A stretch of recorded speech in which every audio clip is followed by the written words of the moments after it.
You may be disappointed.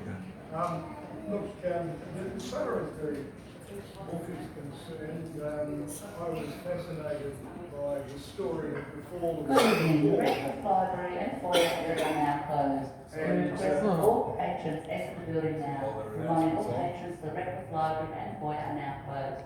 We will reopen at 9 a.m. tomorrow. Thanks and enjoy the rest of your evening. Now, Leslie announced what I told you about. Could you just repeat what you said to start? I didn't get the name of the place? Yes, that guy. Yes. I was fascinated by the history of the fall of Singapore for a number of reasons, principally that it was Britain's, and it's perhaps not realised and appreciated these days, greatest military catastrophe of World War II. And it had a symbolic effect upon the whole of the British Empire, in particular its holdings in the Far East. So my interest was sparked by that. You might, I'm sure everybody here has heard of Pearl Harbor. Well, at the same time as Pearl Harbor was bombed by the Japanese invaded Malaya, and in 69 days, just 69 days, with about 30,000 men, they overwhelmed over 100,000 Allied soldiers. Wow. So it was a catastrophe of major proportions. Along the way, two capital ships, the Prince of Wales and Repulse, were sent to the bottom of the sea very early on. So that history, like today, for example, some of you, I'm sure a lot of you would know, that President Kennedy was assassinated today 57 years ago.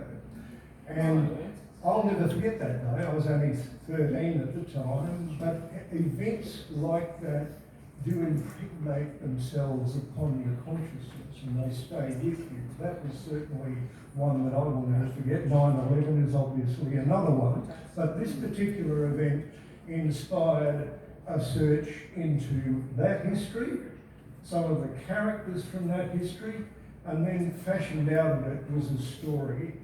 The story is fictional, of course, but some of the characters that are woven into the tale are from history. One in particular I mentioned is a British captain called Captain Patrick Hingham, and he was a traitor. And he plays a fairly prominent role in the story. I don't do him any favours, I can assure you, fictionally. The traitors deserve no less, one would think. So, anyway, with that introduction and the background, of course, people you meet when I was at sea, various impacts that you get from the characters. Some of them find their way in here in various shapes and forms, and of course some of the other characters that one tends to meet over the years. As some of you will know, if you are into writing, you tend to get impressed by people that you run across, and they form shadows and combinations, and you have that lovely literary experience to fashion them in the way you want to after that, and it's a delight to do, isn't it? But anyway, let me, and really the nub of the story is sacrificial love, I think, because it is the story of two people principally, one a married English doctor and who's in her mid-30s and has a young boy, and the other is an Australian marine engineer who's in his late 20s and misses his ship when the Japanese bomb. That's the setting for the tale as it goes.